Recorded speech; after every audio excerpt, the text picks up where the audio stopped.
Ada lebih dari 10 prajurit angkatan bersenjata Ukraina yang tewas mengenaskan saat militer Rusia melakukan penyerangan pada parit Ukraina di wilayah Konstantinovka.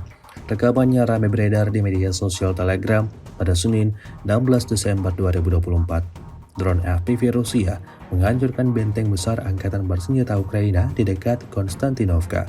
Bermula saat dua tentara Ukraina terdeteksi sedang berjalan menuju ke arah tempat istirahatnya. Tanpa berlama-lama, tentara Rusia mulai melancarkan aksinya dan meledakkan parit yang ditargetkan. Akibatnya, seperti yang terlihat dalam rekaman.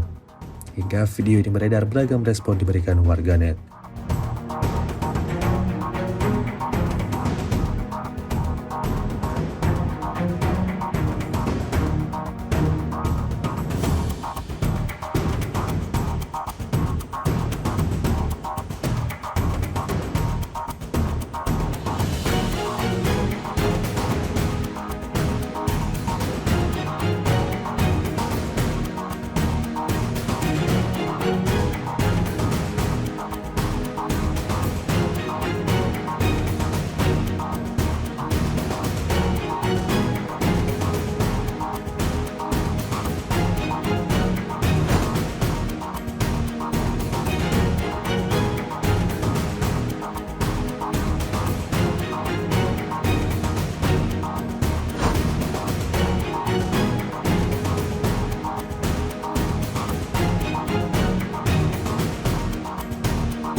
Download Tribun X sekarang, menghadirkan lokal menjadi Indonesia.